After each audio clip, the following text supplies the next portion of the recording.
읽어드린 본문의 말씀을 통하여서 형통의 복, 불통의 복, 이런 제목으로 하나님 말씀을 전해드리겠습니다. 어떤 두 형제가 살았습니다. 동생이 성경을 읽다가 뭔가 궁금해가지고 형에게 물었습니다. 형, 만사 형통이라는 것이 무슨 뜻이야? 그러자 형이 자신 있게 대답했습니다. 응, 만사 형통이란 것 무슨 일이든지 형을 통해서 해야만 일이 잘 풀린다는 뜻이야. 이 글을 읽고 제가 피식 웃었습니다. 여러분들도 그냥 피식 웃으면 됩니다. 그리고 제가 속으로 이렇게 좀 정정해서 말을 했습니다. 형을 통해서 해야 형통한 것이 아니고 하나님을 통해서 해야 형통한 것이지.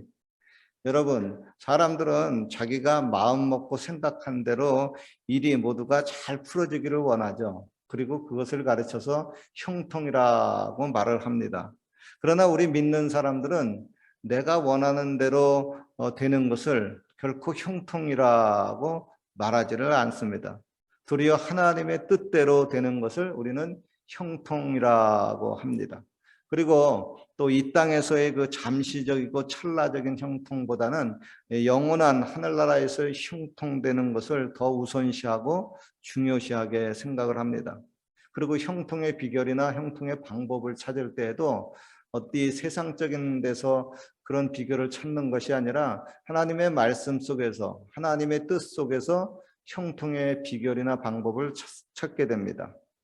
김성주라고 하는 분이 있습니다. 이분은 2003년도에 CNN에서 지정한 뉴 센츄리 리더로 사업가로서 선정되신 분입니다.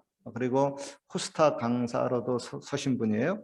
이분 책 중에서 이런 제목이 있습니다. 나는 정직한 자의 형통을 믿는다. 제목을 보니까 참 마음에 와닿고 마음에 듭니다. 그가 이제 한국에서 사업을 하려고 할 때 한 선배가 자기를 부르더니 한국에서 사업에서 성공하는 법을 3가지를 가르쳐 준다 하고 이제 진지하게 얘기를 했습니다. 뭔가 들어보니까 첫째, 술을 좀 잘 마셔야 되고, 둘째, 거짓말을 적당히 잘 해야 되고, 세 번째, 신봉투, 돈봉투를 잘 받쳐야 된다. 이렇게 3가지를 가르쳐 줬습니다. 그러나 김성주 이분은 자신은 이제 신앙인이기 때문에 그렇게 할 수는 없었습니다. 그리고 내가 하나님께서 분명히 도와주시기 때문에 정직한 방법으로도 사업을 일으킬 수 있을 것이다. 그렇게 확신하고 이제 사업을 이제 출발했습니다. 그런데 사업을 그렇게 정직하게 하려고 신봉투 즉 뇌물을 바치질 않았더니 멀쩡하게 그 면세점에서 잘 나가던 브랜드가 퇴출을 당해버리고 말았습니다. 그리고 또 자기가 어떤 바이어를 만나려고 3시간을 약속을 해가지고 기다렸는데 그 바이어가 3분도 채 만나주지 않고 쫓아내버리고 말았습니다. 뭐 일이 진행이 안 되는 거죠. 또 백화점에 물건이 막 몇백만 원어치가 막 통째로 사라져버리고 말았습니다. 그리고 세관원들조차도 물건이 도착하지 않았다고 막 거짓 보고를 해댔습니다. 그가 경험한 그 부패의 역사를 책으로 쓰면은 한 권 정도도 쓸 정도가 되는 분량이었습니다. 당시에 뭐 아시는 분은 아시다시피 면세점 사업은 뇌물을 바치지 않고서는 99.9% 살아날 수 없다고 합니다. 그런데 그는 1997년에 전체 한국 그 면세점의 5분의 1을 대행하며 당시에 한국 최고의 면세점 대행업자가 되었습니다. 즉 하나님의 약속을 굳게 붙잡고 정직하게 나가면은 결국 하나님이 도우신다고 하는 것을 체험을 했습니다. 그래서 성경은 말씀합니다. 악한 자의 집은 망하겠고 정직한 자의 장막은 흥하리라. 너는 악인의 형통을 부러워하지 말며 그와 함께 있으려고 하지도 말지어다 그랬어요. 여러분, 우리 크리스찬들은 거짓으로 세상적인 잔꾀와 겉모술수로 돈과 지위와 명예를 얻는 것을 결코 형통이라고 말을 하지 않습니다. 도리어 하나님 안에서 정직한 그 자체를 우리는 형통이라고 합니다. 차라리 내가 정직해가지고 세상적인 불통을 당할지라도 또 세상적으로 좀 손해를 본다 할지라도 그것을 우리는 더 선호합니다. 왜냐하면 거짓을 통한 그 잠시의 형통은 나중에 그게 발각되면 큰 수치가 될 수가 있습니다. 그리고 회복하지 못한 불통의 씨앗이 될 수가 있습니다. 더 나아가서 내가 정직하지 못한 것이 나중에 발각이 되면은 하나님의 영광조차 즉 내 아버지 이름조차 더럽힐 수가 있습니다. 그래서 우리는 믿는 자로서 거짓을 결코 좋아하지 않습니다. 성경은 말씀합니다. 여호와는 의로우사 의로운 일을 좋아하시나니 정직한 자는 그의 얼굴을 배우리로다 그랬어요. 하나님을 만나는 방법 중에 하나가 바로 정직이라고 하는 겁니다. 자기가 죄를 저질렀으면 죄를 저질렀다 회개하면 되는 것이고 그것을 감추고 숨기고 거짓으로 자기를 꾸밀 필요가 없다고 하는 겁니다. 우리가 정직하지 못하면 하나님을 결코 만나지 못한다. 하나님은 정직한 자를 만나주시고 정직한 자의 기도를 들으시길 원하신다고 하는 겁니다. 그리고 성경에는 하나님이 원하시는 형통의 비결에 대해서 몇 가지를 이야기하고 있습니다. 그 방법에 대해서 제가 몇 가지 얘기를 해드리려고 합니다. 시편 122편 6절에 이렇게 말씀합니다. 예루살렘을 사랑하는 자는 형통하리로다 그랬어요. 예루살렘은 하나님의 성전이 있는 곳입니다. 즉 오늘날의 교회입니다. 하나님의 성전, 교회에 가서 예배드리기를 좋아하는 자는 형통하리로다고 하는 뜻입니다. 반면에 교회를 미워하고 교회를 멀리하고 싫어하는 자는 불통하게 된다는 말씀이기도 합니다. 그래서 우리가 은혜를 받으면은 자꾸 교회를 좋아하게 되고 교회를 가고 싶어 합니다. 그러니 결국 형통한 사람이 되고 맙니다. 그러나 은혜가 떨어지고 특별히 막 코비드 19 때문에 교회 못 오고 막 그랬잖아요. 그렇게 해가지고 이제 교회에 모이는 습관이 이제 없어져 버리고 교회 안 와도 된다. 뭐 이런 생각 속에서 교회하고 멀어지게 되면은 결국 불통이 사람이 돼버리고 만다고 하는 겁니다. 제가 지금 성경을 가르쳐주고 있는 거예요. 또 두 번째 역대하 13장 12절의 말씀이에요. 이스라엘 자손들아 너희 조상의 하나님 여호와와 싸우지 말라. 너희가 형통치 못하리라 그랬습니다. 하나님과 싸우면 형통하지 못합니다. 이 말씀은 우상 숭배를 하는 북왕국 이스라엘과 또 하나님을 잘 믿는 남왕국 유다 간에 전쟁이 벌어졌습니다. 남왕국 유다의 아비야 왕이 북왕국 군사들에게 말한 것이 바로 이 말씀입니다. 너희들은 하나님과 싸우지 말아라. 그러면 너희들 형통치 못한다. 즉 하나님을 잘 믿는 우리 남왕국과 싸우지 말아라. 전쟁하지 말자고 하는 겁니다. 그런데 현실적으로 보면 싸움이 일어났어요. 그래서 북왕국 이스라엘이 80만 군대를 동원하고 그리고 또 남왕국 유다가 그 반인 40만 군대를 동원했습니다. 숫자로 보면 북왕국이 배나 많으니까 절대적으로 유리합니다. 그리고 또 전쟁 초기에 북왕국이 복병 작전을 펴가지고 남왕국 군사들을 앞뒤로 팍 포위했습니다. 그래서 이제 남왕국 유다가 큰 패배를 당하게 생겼어요. 그런데 남왕국 군사들이 하나님 앞에 막 부르짖어 기도를 했습니다. 제사장들도 나팔을 불고 기도했습니다. 그러자 하나님이 그들의 소리를 들었습니다. 그리고 북왕국 군사들을 하나님이 쳐버렸습니다. 결국 북왕국 군사 50만 명이 죽고 남왕국 유다에게 항복을 했습니다. 이에 대해서 성경은 이렇게 말씀하고 있습니다. 그때 이스라엘 자손이 항복하고 유다 자손이 이기었으니 이는 저희가 그 열조의 하나님을 의지하였음이라 그랬어요. 반면에 북왕국이 패한 이유는 무엇일까요? 그들은 자기들의 군사의 숫자만 믿고 하나님을 잘 믿는 백성들과 싸웠습니다. 즉 하나님의 백그라운드가 있는 나라나 그 백성들과 싸우면은 형통하지 못한다고 하는 이 경고의 말씀을 싹 무시했습니다. 이에 대해서 우리는 역사적으로나 성경적으로 많은 교훈을 배울 수가 있습니다. 자고로 하나님을 믿는 사람들을 괴롭히거나 교회를 대적하면은 결국 형통은 멀어지고 불통이 갑자기 닥치고 멸망이 닥치게 되고 만다고 하는 겁니다.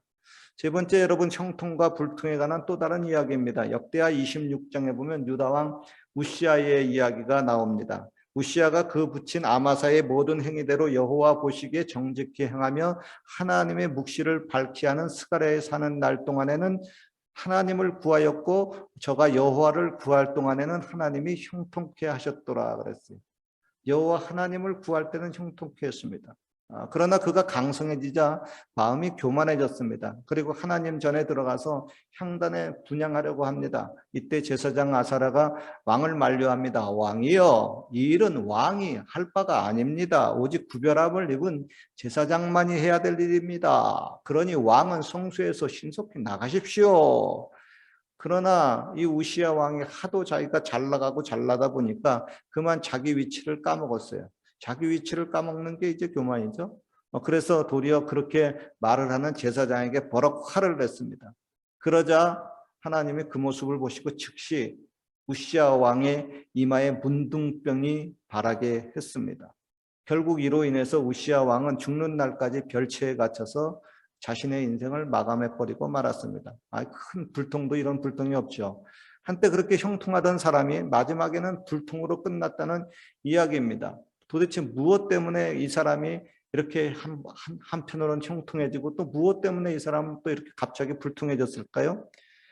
겸손히 하나님을 구할 때에는 형통했습니다. 그러나 자신의 위치를 까먹고 교만해졌을 때는 갑자기 불통이 찾아왔습니다. 즉 교만은 패망의 선봉이요 거만한 마음은 넘어짐의 앞잡이니라 하는 이 하나님의 말씀에 응하고 말았습니다. 자, 그리고 또한 성경은 형통의 비결과 불통의 요인에 대해서 이렇게 또 얘기해요. 여호와를 경외하며 그 도에 행하는 자마다 복이 있도다. 내가 네 손이 수고한 대로 먹을 것이라. 내가 복되고 형통하리로다 그랬어요. 또 자기의 죄를 숨기는 자는 형통치 못하나 죄를 자복하고 버리는 자는 불쌍히 여김을 받으리라 그랬습니다. 즉 하나님의 말씀을 따라서 하나님 잘 믿고요. 그리고 또 죄를 멀리하면 하나님이 형통케 한다고 하는 겁니다. 그래서 그런 비결을 이제 체험한 그 다윗 왕이 자기가 죽을 때 자기 아들 솔로몬 왕에게 이렇게 유언을 합니다. 솔로몬아, 내 하나님 여호와의 명령을 지켜 그 길로 행하여 법률과 계명과 증거를 모세의 율법에 기록한 대로 다 잘 지켜라. 그러면 내가 무엇을 하든지 어디로 가든지 형통하리라 하고 아들 솔로몬에게 유언을 남겼어요. 형통의 유언을 남긴 거죠. 그리고 또 가나안 땅 정복을 앞두고 두려워 떨고 있는 여호수아에게 하나님이 나타나셔서 이렇게 말씀합니다. 여호수아야, 너는 마음을 강하고 담대히 하라. 그리고 나의 종 모세가 내게 명한 율법을 다 지켜 행하고 좌로나 우로나 치우치지 말라. 그러면 내가 어디로 가든지 형통하리라. 이 율법책을 내 입에서 떠나지 말게 하고 그것을 주야로 묵상하고 기록한 대로 잘 지켜 행해라. 그리하면 내 길이 평탄하게 될 것이요 내가 형통하리라 하고 하나님이 직접 형통의 방법에 대해서 가르쳐 주었습니다. 오늘 저와 여러분이 이렇게 하나님의 말씀대로 하나님을 잘 믿고 악을 버리면은 형통해진다고 하는 이 말씀에서 형통의 방법을 찾기를 주의 이름으로 축원합니다. 그리고 더 나아가서 좀 더 고차원적인 형통이 있습니다. 그것은 뭐냐면 불통을 통한 형통입니다.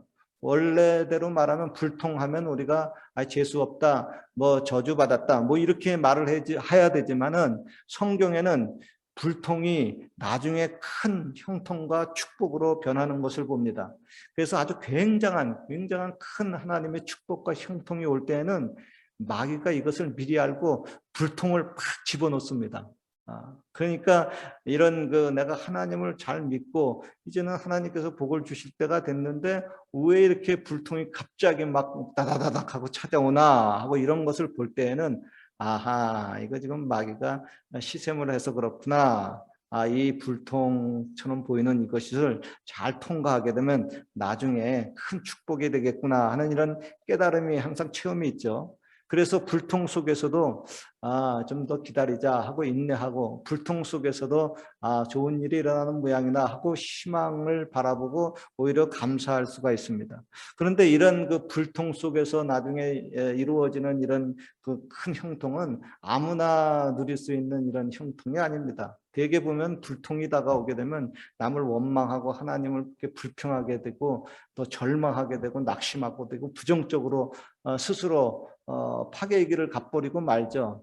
그러니까 결국 하나님이 이 불통을 통한 축복으로 연결시켜 주려고 하는데 중간에 다 돌아서 버리고 마는 겁니다. 그러니까 이런 그 불통을 통한 큰 축복과 형통은 아무나 받지를 못합니다. 그래서 제가 오늘 설교 제목에 형통의 복도 우리가 하나님의 말씀대로 가르쳐준 대로 받아야 되지만 불통을 통한 이 형통, 이 불통을 통한 축복이 크게 있다고 하는 겁니다. 그래서 큰 축복을 받기 원하시는 이런 기적의 역사를 체험하시는 분들은 이런 불통을 통해서 나타나는 축복을 우리가 잘 깨달아야 됩니다. 세상적으로도 전화위복이라고 하는데요. 성경에 이렇게 불통이 나중에 큰 형통으로 바뀌는 이야기가 뭐 많이 나와 있습니다. 구역에 보면은 특별히 요셉이라는 사람이 있죠. 17살에 배다른 그 형제로부터 미움을 받아서 인신매매를 당해서 노예 생활을 애굽 땅에서 10년간 노예 생활을 했어요. 10년간 노예 생활을 하고 또 거기 노예 생활을 하는 동안에 주인 마나님이 또 성적으로 유혹을 했는데 그것을 뿌리쳤어요. 근데 뿌리치면 상을 받아야 되는데 정직하다고 오히려 강간범으로 누명을 뒤집었었어요. 그래가지고 감옥살이를 3년간 했어요. 그래서 도합 13년간 지독한 불통의 세월을 지냈습니다. 그런데 성경은 그 고난과 그 고통 속에서도 하나님이 요셉과 함께 하셨기 때문에 그는 형통한 사람이 되었다고 말씀을 하고 있습니다. 즉 사람이 보는 그 형통의 관점과 하나님이 보는 형통의 관점이 차이가 있을 수가 있습니다. 인간은 어떤 뭐 좋은 일이 일어나거나 무슨 횡재를 하게 되고 출세를 하게 되면은 형통이다 하고 말을 합니다. 예를 들면 뭐 육사건 복권이 로또 복권 당첨돼 가지고 돈 많이 생겼다, 형통하다고 생각을 하고 반면에 복권의 뭐 끝자리가 맞지 않아 가지고 뭐 꽝, 영어로 nothing 하게 되게 되면 아예 재수 없다, 불통이라고 생각을 합니다. 그리고 사람들이 보는 형통은 육신적인 삶에 너무 집착하는 경향이 많습니다. 특별히 돈이 많아지면 형통한 것이고 돈이 적어지면 불통한 것이라고만 생각을 합니다. 그러나 믿는 사람들의 관점, 하나님의 관점은 그렇지를 않습니다. 만약 이런 것들이 하나님이 보시는 형통의 관점이라고 하면 요셉은 결코 형통한 사람이라고 말을 할 수가 없습니다. 성경에서 말하는 요셉의 형통은 어떤 고난이나 역경이 없는 좋은 환경만을 말하는 것이 아닙니다. 오히려 고난과 그 고통, 역경 속에서도 하나님의 역사를 이루어가는 삶을 성경은 형통이라고 말을 합니다. 예를 들면 초대교회 수많은 성도들이 모진 핍박과 환난을 겪고 심지어 악형을 받아서 순교를 했습니다. 그런 것을 놓고 볼 때 세상 사람들은 그리고 또 믿음 없는 사람들은 그것은 단지 환난에 불과하다. 그리고 또 뭐 되게 불통이다. 이렇게 말을 하는지 모릅니다. 그러나 하나님의 입장에서 보면 그 사람이 순교를 했다고 하는 것은 나중에 장차 영원한 세계에서 찬란한 영광이 기다리고 있기 때문에 귀중한 형통의 사건으로 볼 수 있다는 겁니다. 그래서 성경에서 말하는 형통은 단지 눈앞에 나타나는 것만을 가르치지 않습니다. 성경에서 말하는 형통은 단지 고통의 면제를 의미하지 않습니다. 고통 속에서도 하나님이 함께 하시고 그 고통 후에 하나님의 뜻과 영광이 임하는 것을 가르쳐서 형통이라고 말을 합니다. 그런 면에서 볼 때 요셉의 생애 중에서 그 어렵고 힘든 과정은 참으로 귀하고 유익한 삶이요, 이것이 바로 성경에서 말하는 요셉의 형통한 삶이었습니다. 여러분, 우리들에게 다가오는 많은 사건들 그리고 어려운 시련들이 있습니다. 혹은 내 뜻대로 되지 않는 모든 일들도 하나님의 섭리에 비추어 볼 수 있기를 바랍니다. 그리고 그 속에서 나의 삶의 의미와 함께 하나님의 형통을 찾으시기를 축원합니다. 지금 당장은 힘들어 보여도 어려워 보여도 세상 사람들이 말하는 그 불통이라 할지라도 도리어 모든 것을 합력해서 선을 이루시는 하나님의 형통함을 앞으로도 계속 맛보시기를 주님의 이름으로 축원합니다.